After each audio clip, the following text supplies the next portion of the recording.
Hey everybody, and welcome back to my YouTube channel. And today I want to talk about the movie Get Out. Now I know that I am super late talking about this movie. I know that everybody and their mama has already probably reviewed and spoke about this movie, but I just wanted to add my own 2 cents and what I thought about the movie. I'm just going to go off the top of my dome.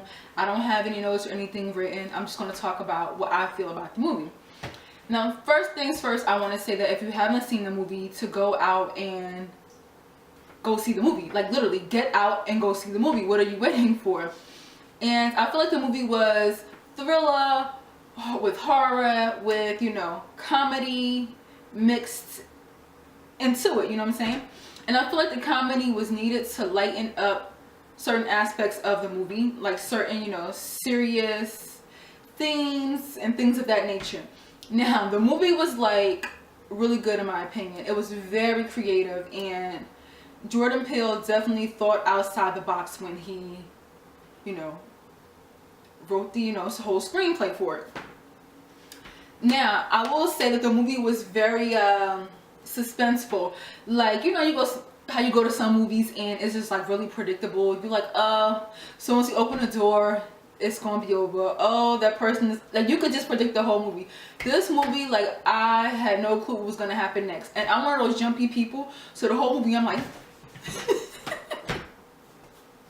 that's me. Like, I was like jumping the whole movie because things were happening that was unexpected, and I was just jumpy or whatever. So I was like, tuned into the movie, like, oh my gosh, what's gonna happen next? Oh my goodness, oh my goodness. So I really did enjoy the movie, and I do give it like a 5 thumbs up. I only got 2, but I say go out there and see the movie, and support your black brethren, all you people of color. Don't get the DVD, the bootleg DVD from the nail lady that come into the nail shop. Go out and support your black films, because the power is in numbers. I heard that this was a low budget movie, but the cinematography in the movie was really good. It was great. It didn't look like a low budget movie. The acting was really on point and great and believable. And yeah, that's that. So I will say, at this point, if you have not seen the movie, I suggest that you click off of this video, because I'm about to discuss the movie, and I might spoil it for you, and I don't want to be that chick to do that for you. So go ahead and click off the video. With that being said, I want to say that there was so many themes and so many things going on in the movie at once. Like, there's so much to talk about that I don't even know where to start.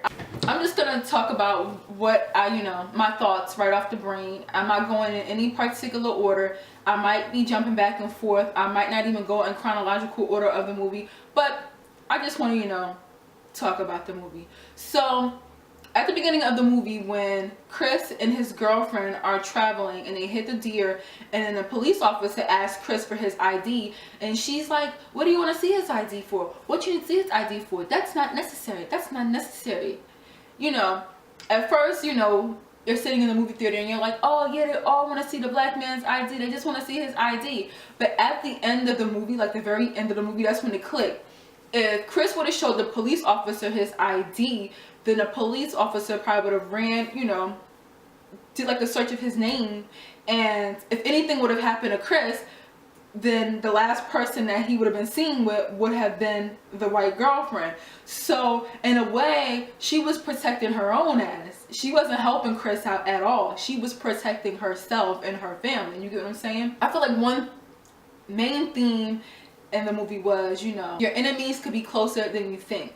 So, this girl was his girlfriend. Chris, was the main character. And I forget what the girlfriend's name was. I can't think of it for nothing. So, Chris is the girlfriend, and basically, you're in a relationship. You're gonna share different things with your mate. Close, deep things you probably wouldn't necessarily tell your friends or your family. And I feel like she had an ulterior motive, and she got into his head, learned everything that she could know about him, and she knew, okay, his father wasn't around and his mother died. So even if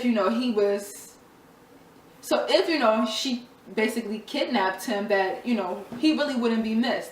I felt like the television was a pretty important, symbol I don't know, it represented symbolism to me in the movie, because when Chris was speaking to his girlfriend's mother and she said, tell me about yourself, and he was basically saying that his mother passed away and he was watching TV. And then as he's talking and she's stirring a spoon and she's clicking and she's clicking, and she was basically like, sink.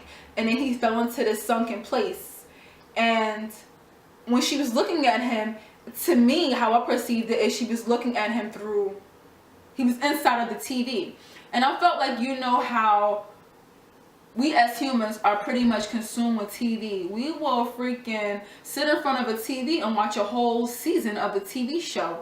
And in that moment, we are focused on that television show, and we're basically in a sunken place, and everything around us, there's things going on around us, but we're basically focused on the television. So to me, I don't know, I felt like that was, you know, a way of the writer basically saying that as humans we watch too much television, and I can agree with that.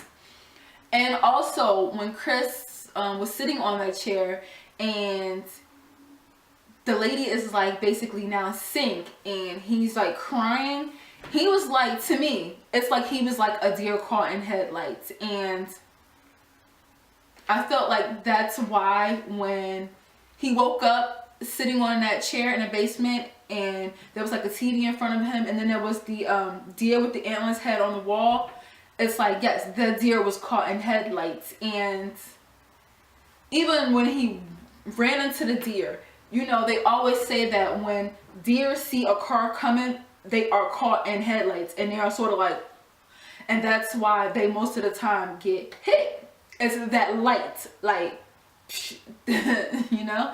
And I felt like, I don't know, the whole Flash situation when he accidentally took a picture of that man, and, well, he didn't accidentally take a picture of him. He took a picture of him on purpose, but the gag was he forgot that his flash was on. Like when that flash, that guy was like a deer caught in headlights. Like he just was like, and then he sort of like came back to himself. And I don't know, I feel like the deer represent just us as a species, as humans, being caught in headlights at, you know, certain points in our lives when we should really be awake. You know what I'm saying? And paying attention. And so I felt like anytime Chris was in that state, that sunken state, that deer caught in like headlight state, he wasn't awoke. He wasn't awake. You know, he wasn't conscious. He wasn't him. And even his friend, the dude Andre, you know, he's like, you know, wasn't like himself. So he's subconsciously not awake. You know, like that dead deer on the wall. He's dead, you know, dead. Like the deer that they hit, the deer was dead. I don't know. I always look deep into things, movies when I'm watching it, because I feel like the writer is trying to tell us something deeper than what we're actually looking at. And maybe the writer has experienced a lot of these things that, you know, things that were happening in the movie. Because, you know, as a writer, basically speaking for myself, I write based on my own personal experiences. Oh, and another thing is this, like, okay, so recently I was at work and I was talking to myself, and another coworker was talking to a white lady about, you know, our experiences being black, you know, and things that happen, and the white lady like couldn't relate. She was like, oh my gosh, no way, really, huh? Like, she was just like, couldn't relate. And I feel like when Chris's friend, the dude that worked for TSA, went to the police station and he's sharing his experiences, you know, telling what is going on with his friend, to other people looking in, is far-fetched. It almost seems like you're making things up in your head, like you're making things more than what they are, and it's not true. And so when they were laughing at him, it's like, as a black person, and you're trying to, my own experience, I'm trying to explain to someone something that happened to me, like, oh, I think this lady is racist, like, let me tell you what she did, or how someone is making me feel uncomfortable. to me, it's like, it's all in my head. I'm making it up. I'm making it more than what it is. And to the other person, it's like, that's non-black, you know what I'm saying? So, I don't know, I sort of took it like that. I don't know, maybe I'm reading too much into it. You could tell me what you think about that whole scene when Chris's friend was telling them, telling the police officers were trying to tell them about how Chris was missing, and their whole reaction was like, really, dude? Really, bro? And I found it also funny that the friend worked for TSA, and you know, TSA is like security for the airport. You know, they're responsible for keeping, you know, everyone safe, you know, and meanwhile, right, you know, in his own area, there are really crazy ass monsters already here. Like, yeah, you're trying to, you know, prevent the riffraff from coming in and out the state or the country or whatever as a TSA agent, but really, you ain't gotta go far to find craziness, because it's right here. I don't know, I just thought that was like something he was trying to I don't know, the whole point of the friend being a TSA agent, I thought there was some sort of what do you call it? What's the word I'm looking for? Meaning to that, I guess. So, and also when the father was showing Chris around the house, and he was like bragging like, oh, I went to this country, I went to this country, picked up these over here, picked up these over there, and he was like, you know, it's a privilege to borrow from other cultures. Like, he says that it's a privilege to borrow from other cultures. And it's like, is it really a privilege? Are you sure it's a privilege, white guy? And I guess that was the writer basically saying it. It's a privilege to borrow from other cultures, because as black people, our culture is borrowed all the time, non-apologetically borrowed. People don't care. They will rip it off and call it something totally different. And when you do borrow from other cultures, it's like, it's a privilege to be able to do so. So that was interesting. Another point was, I feel like the writer was trying to make, is that it is easy to get into someone else's head about anything. And when the girlfriend's mother was talking to him, and she was so easily able to basically hypnotize him. I guess that's the film writer's like way of saying, like, you know, get into his head, bring him into a whole nother world, which will be the sunken place. And you know, as people, it's pretty much easy to get into your head. Even like things that you watch on TV, or, you know, see on social media. You know, you may think that things are supposed to be a certain way that they aren't, and it's like really easy to get into your head. I don't know if I'm trying to explain this right, how it's coming out. I guess the writer was basically trying to make a point that things come at you fast and unexpectedly. You know, things happen, and you know, you just gotta act quick. So when the grandfather, the black guy who was, you know, out in the field with the axe, when he was running towards him, and then he sort of just like ran away to the side, like he just like veered off. I feel like the writer was trying to say things come at you fast, quick, in a hurry, and sometimes, you know, they bypass you if you're lucky, and sometimes you gotta act on point. And towards the end of the movie, we see him, you know, get out of the shackly things and, you know, take the whole family out and run off. And then his friend that works for TSA showed up in the nick of time to save him in a police car.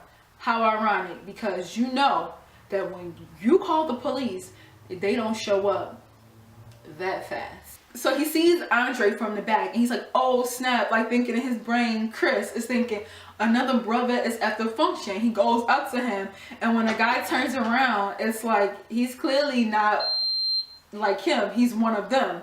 And it's like, you ever are at a function, well, I'm just gonna speak for myself. And another thing is, I used to do a lot of promotional modeling, and I went to an event once. I saw one black dude there, one black guy there. His name was Cornell, I'll never forget. And then when he came up to the table, I was like doing like working for like a liquor brand. I was happy to see another black person, you know what I'm saying? But he was black, but he was one of them. Like, I don't know if you get what I'm trying to say. Like, he was black, but he was like an Oreo. Like, he was one of them.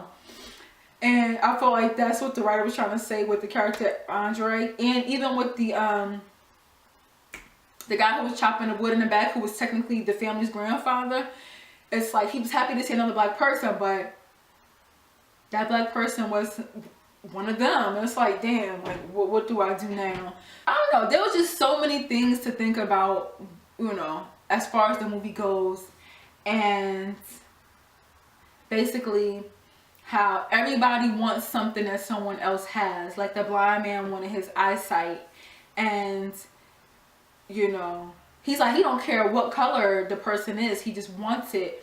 And that just goes to show that, well, I feel like the writer was trying to say is that the black race is a superior race because they want their families to live on, and they want certain traits, you know, these dominant traits, but these dominant traits are found in black people. And basically, you know, that goes to say, well, so basically I feel like the writer is trying to say that the black race is, you know, we are stronger genetically, we are just the best. And let's close out by talking about the grandmother who kept unplugging Chris's phone. Well, the maid in the house who's a black girl, she was technically the family's grandmother, and she kept unplugging Chris's phone because I feel like, you know, the author was trying to say that as humans, I mean, not the author, the writer, the screenwriter was trying to say that we are basically too connected to the world, you know. And when he kept realizing that his phone was low on battery, he was just like taking it back, like, I need to, like, he was lacking and missing that feeling of connection because he didn't have phone battery. And it's like, you need this little device right here, and in this world we live in, you have to have this to feel connected. Lose your phone or let it go dead for like an hour, or lose your phone for like 10 minutes, and you are like, you sort of feel disconnected and pretty much lost. Well, I know that I do. And I feel like the cell phone represents that connection that we as humans need. We need to be connected. Here it is, he's out here in the middle of nowhere with people that are not even related to him, and he's getting all these weird vibes, and he's disconnected from the world. Speaking of that, my phone is ringing. Alright, speaking of being connected to the world, had to take that phone call really quick. In conclusion, I feel like the screenwriter touched on a lot of things in that one film. How many films have you ever watched where the writer touched on so many different things and had you really thinking, like had your wheels churning in your head? You know, the only screenwriters that I've, you know, have a love for that I know do things like that is Spike Lee, you know, with his little movies from, I won't even say little because his movies were a big deal, you know, Do the Right Thing. You know, that was one movie that, you know, he touched on a lot of different things, and a movie that made you think. I feel like, was it the third Hunger Games movie? That had my wheels churning. So I like a good movie that'll make me think and make me look deeper into what's going on.